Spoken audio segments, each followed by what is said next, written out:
was going to ask two associated questions, or I think they're associated. One is how Russia's going to fit into this new world order. I know you've just spoken a little about that. And whether you think there will be continuing conflicts in for Russia, the nearby region of the Balkans, given that arguably the conflicts that we've seen in that region over the last 2 decades are a reaction to or a consequence of the collapse of the Soviet Union. Vladimir Putin once said that the collapse of the Soviet Union was the greatest geopolitical disaster Russia ever had. That Russia had been powerful but poor, and after the fall, Russia was powerless and poor. The Russian view, if you go talk to Russians, other than those who do a lot of business in the United States and make money doing that, is deep bitterness, a deep sense of betrayal. They traded their empire, in their view, for nothing. There's also a belief that Putin addressed, which is that the United States and the CIA is attempting to topple pro-Russian regimes in the former Soviet Union in order to encircle and contain Russia. So, for example, many in the West see the Orange Revolution as a tremendous success for democracy. Putin's position stated very clearly it was a CIA-engineered plot to create an anti-Russian government. The Russians look at NATO as they've always looked at NATO as a military alliance. The United States wishes to ensure everyone is just a club for nice people, pay no attention to the charter. But the Russians are silly, and they look at the charter and they know this much. During the Cold War, St. Petersburg was 1,100 miles away from NATO. Today it's 100 miles away from NATO. All that remains is for a NATO force to put itself at the northern tip of the Baltics, and their second greatest city, their access to the Baltic Sea, is in danger. They regard the Baltics as they've regarded it for hundreds of years, as their Achilles heel. They regard Ukraine as their Texas. And by that they mean, if Texas were taken and made part of the Warsaw Pact, how defensible would the United States be? You know, they say, reverse the situation, as one of them once said to me. We were in the same business.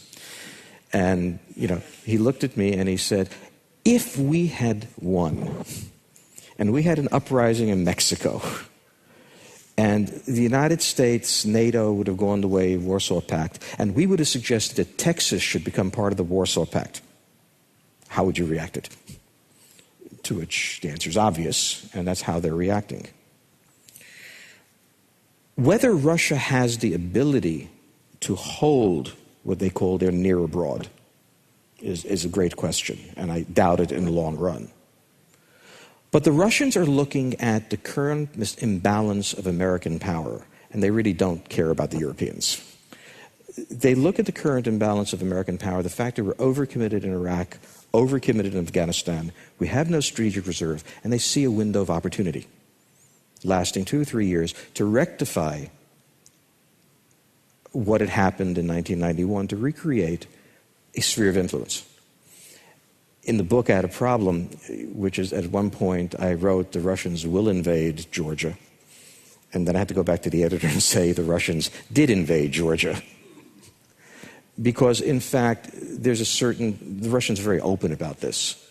They intend to regularize what they call regularize the relationship in the Caucasus, and they certainly intend to deal with the Baltic situation.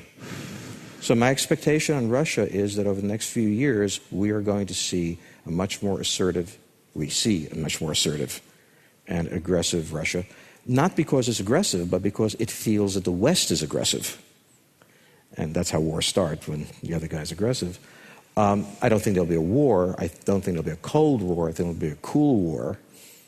But one phrase you used, the New World Order, which has never been a phrase I would use because I can't see order in all of this disorder. To me, the interesting thing about the world is how it defies order. It insists on disorder. But I think The problem that President Obama has, and which is why he's going to Russia in July, is he's got a big Russian problem. And he'd like not to have one, so he's concentrating on a big Afghan problem. But it really is a Russia issue that he's going to have to confront, because that's what Germany is pivoting on right now. Just changing the subject, you say in the book that you don't deal with the subject of climate change. Is that because you think that it's something that will be solved in the immediate future, or that it's not as large a problem as it seems to loom at the moment? I think it's a large problem, and I think it will be solved, but I don't think it'll be solved in the way people expect it to. Certainly, the climate is changing. By all available evidence, it is being changed by human action, and the bulk of that human action is hydrocarbons. The conservation solution doesn't work because no one has sat down and done the arithmetic of just how much the standard of living would have to be cut to achieve this outcome of balancing it off. You have this problem. You have China and India increasing their emissions. They are not going to stop doing that because they're going to say, look, you fouled up the world, now you want us to take the hit. In Australia, in the United States, I've done some back-of-the-envelope estimating that I would expect a contraction of standards of living by over 1/3 if we were to compensate for that. To imagine what that means, and I've tried to imagine what a 1/3 cut would mean. It would not mean that you would ride your bicycle to work 3 days a week. It would mean we would all experience a fundamental degradation of things that we expect, ranging from healthcare to the idea that we will have professors working. Everybody's consumption will have to be cut, and we never cut equally. So it will be devastating to some parts, and there's no political will to that. So the problem is that if I said to you that we have an ecological disaster on our hands, it might take 30 years, it might take 200 years. In the meantime, I want you to consign your grandchildren to a life of poverty. There's no political strength to it, and that's why we get Kyotos. Kyotos are commitments to do something unspecified, followed by no one doing it. And so from my point of view, I mean, if you want to call for things, by all means, call for things, feel good. But the reality is there is no solution in consumption. There are two solutions looming. One is that the pressure on the economy will begin to decline mid-century because of population stabilization and decline. Particularly in the advanced industrial countries where you need it the most, you will have contraction, and that will help. But the second thing that will help is the fact that there are technologies readily available for use. And what will help the most is that the U.S. Department of Defense will want them. So when we talk about how new technologies are spawned, they rarely come from petitions. The microchip was invented to power American ICBMs going to the Soviet Union. The Internet was invented by the Defense Department as a means for transferring information from point A to point B in a secure way. The American Interstate Highway System was built not in order to create the suburbs, but facilitate the movement of large units from the East Coast to the West Coast in the event of war. One of the charming or uncharming characteristics of the American economy is the intertwining of technical solutions with the military. The United States does not mind the hydrocarbon technology. DOD doesn't care. It does care about the growing dependence on the Persian Gulf and the fact that it has to fight there. If you pose a problem to Americans saying, we really need to do something about the environment, the Americans will say, yep, good idea, try it. If you say to them, we got to beat the Arabs, now you're talking. NASA has a massive program underway in space-based solar energy. They like it because, one, it doesn't impact their test facilities in Nevada. Two, they like it because it generates electricity and beams it to Earth in ways that they can utilize in American industry. And second, it makes us a nation that sells electricity to Australia, and we can gouge you something fierce. And we can also get you to cooperate with us. And so in DoD, when you think of space-based energy, you think not of solving the ecological crisis.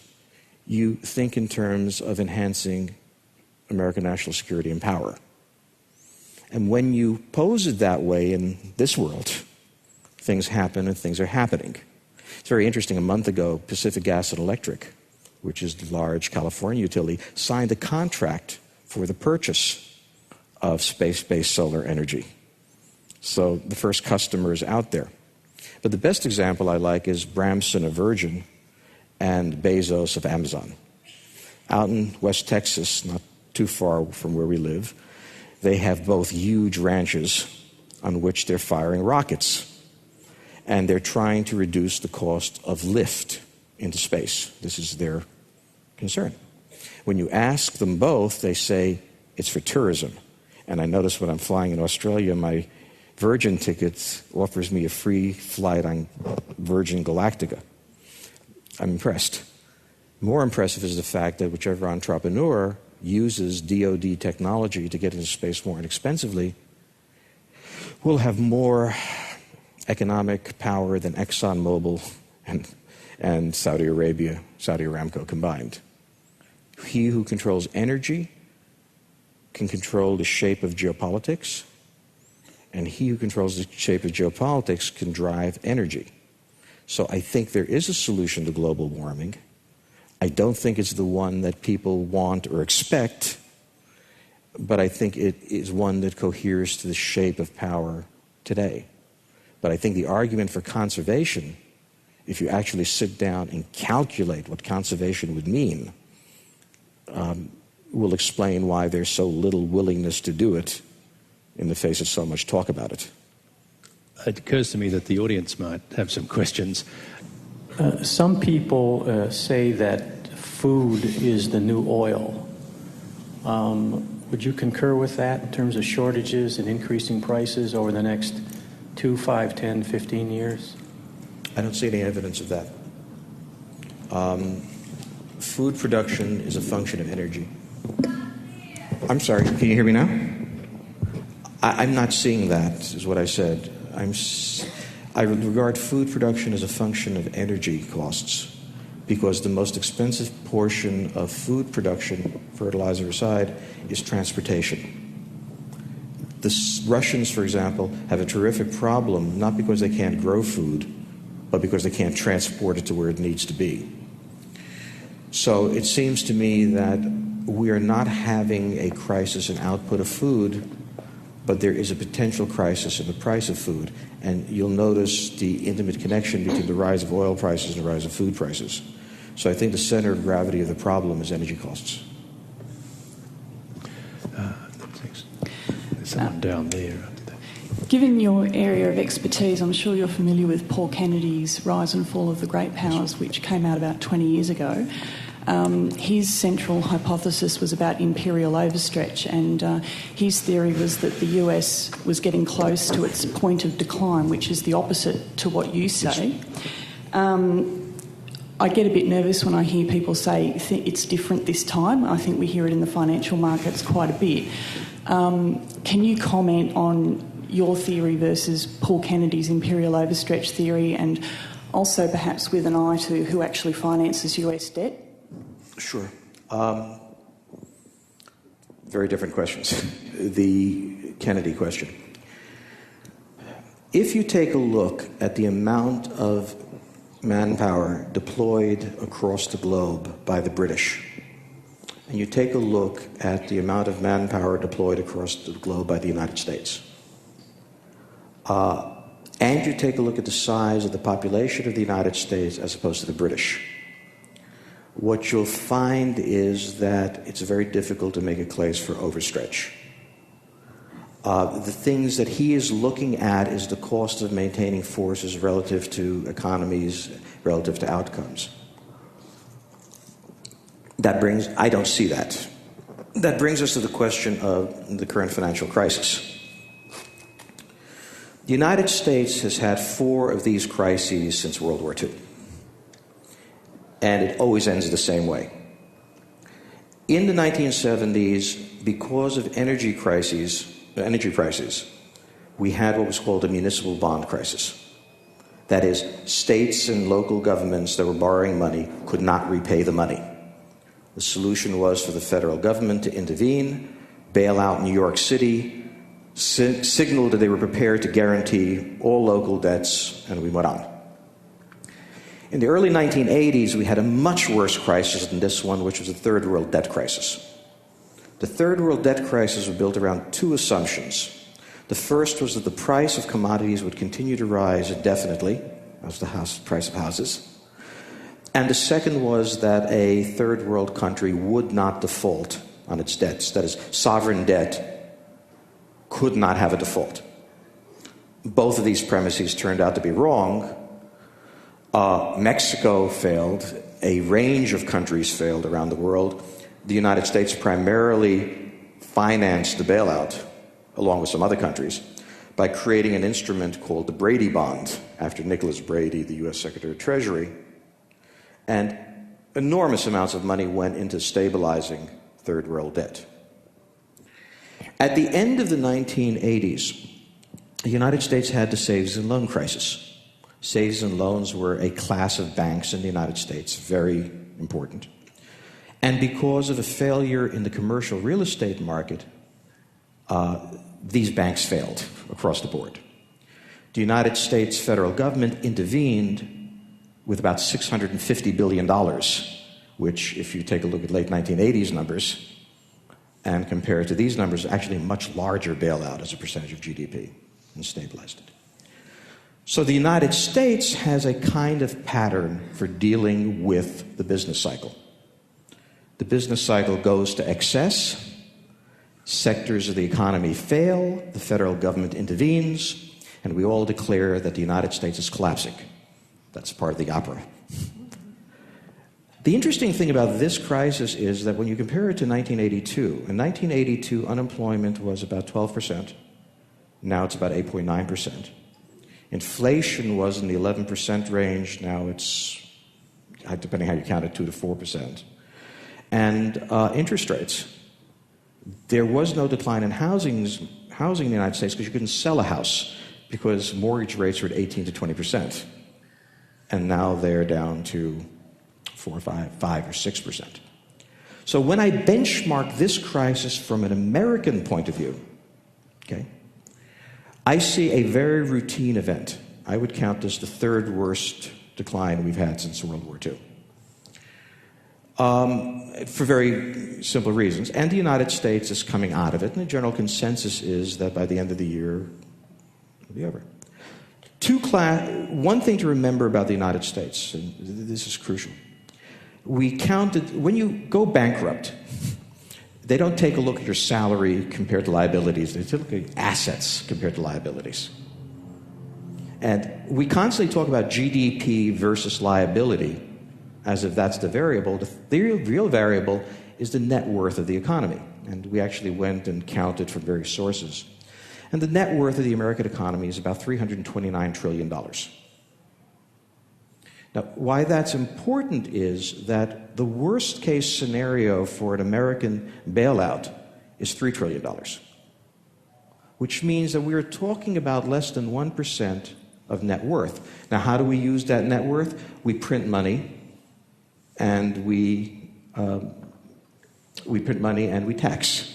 And so far we printed money and later we'll tax. But anyway, that's how you monetize the debt. The countries that have a high liability and low net worth, Iceland, got absolutely hammered. The second class of countries that really got hammered in this crisis are exporting countries, particularly industrial exporting countries. China, Germany. Germany is the biggest. And the reason is because the way the world was structured, the United States exported its unemployment. Because it had become so dependent on foreign countries for importing the commodities, when we stopped buying, the unemployment didn't occur in Illinois, it occurred in Shanghai. The question of who buys our debts, the answer is everybody, because the one thing that's happening is the money is pouring into the United States, strengthening the dollar compared to many others.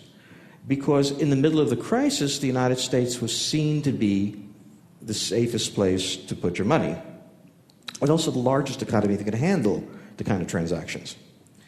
And the reason that I think they saw that is because what they were looking or instinctively understanding is net worth matters. Size really matters. I was in Montana over last summer and went horseback riding for reasons I don't understand. And people said, well, you have to bring a gun. And I have a little gun, and it's 38 caliber to take care of muggers. And when I showed up, the guide laughed uncontrollably, wondering what I was going to do with that, because in Montana they have bears, and a bear would regard that as a minor annoyance. Compare the American economy to a bear. It can take hits that other economies can't. And one of the great unfairnesses of the world, if you want, is if you say that the United States started this crisis, it's the rest of the world that deals with it. Now, I would like to also point out the United States didn't sell anything to anybody with their gun pointed to their head. They bought the stuff. So caveat emptor, guys. But what we're seeing is an actual strengthening of the relative position in the United States economically and a weakening of some other positions. And that has to do with the fact, and this goes back to Kennedy's problem. Kennedy, in my mind, and I admire him a great deal, was not looking at the right variables. So he was coming up with the wrong answers. If he had looked at the net worth of Britain and how it was distributed around the world, he would have seen the dissolution of the empire. You don't have anything like that happening. The net worth is held in the United States. And so it's a very different phenomenon. Someone just yes. Where will India be in 100 years? Just north of the Indian Ocean. That's a very good question. India is the country that we've all have been told for 20 years is just about to take off. And it never quite does. And there's a reason, which is that India has a political structure that really has to be understood. India, when the British came, was a series of independent countries. The British imposed a kind of central authority, and the new government extended it. But the power very much rests in the states. And the states have very different agendas and very different purposes. So you'll find in Bangalore tremendous growth, extraordinary growth, and you wait for it to expand 2 states away, and it doesn't. There are serious legal problems. There are serious problems on the question of investments, on access to legal protections, and a bunch of reasons why Western companies will move into one state and not touch another. And I don't see the Indians solving that problem because many of these states don't see this as a problem. They do not see increased economic growth as their highest priority, but rather the preservation of the regime, the state regime. And so we can't understand why they won't overthrow their entire internal system when they can make money, but they seem to understand. I think we all know where Australia will be in the next 50 years, but can you tell us what you think our prospects are going to be, given our relationship with both China and the United States? Well, if I had been asked that question 20 years ago, it would be given our relationship with Japan and the United States. And you have a very deep relationship with Japan. And you're obsessed with your relationship to China, and I find it interesting. I've come to, my wife was Australian, and I've come here many times, and I get the sense of isolation. But when you study your condition, you're much more exposed.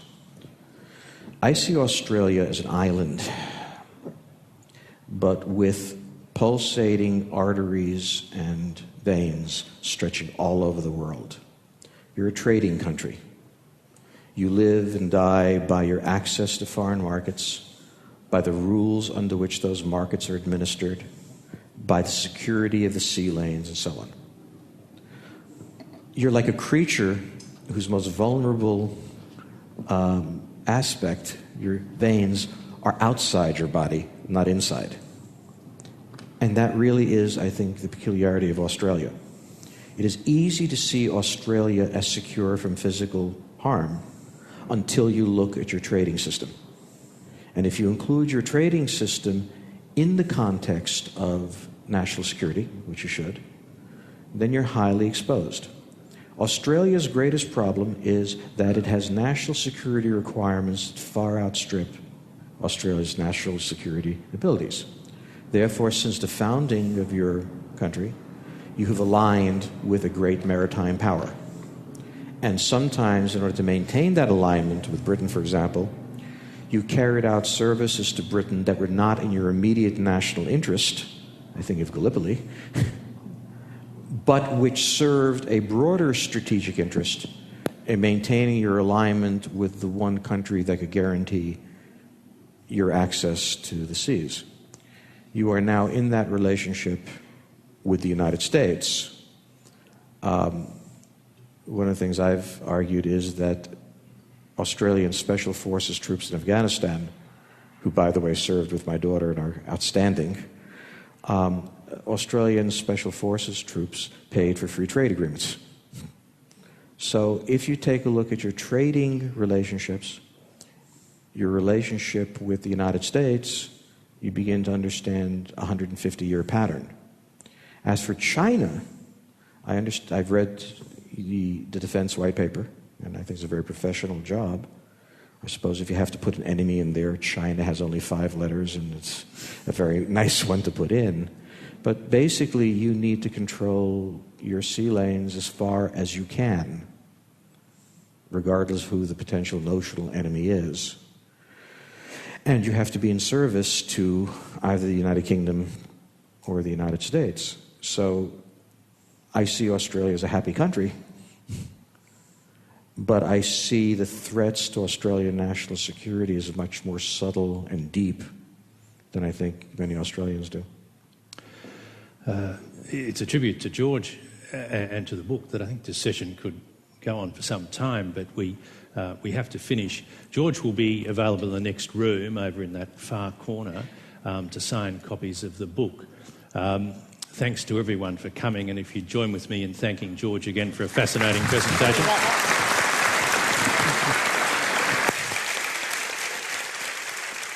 Thank you very much. Thank you.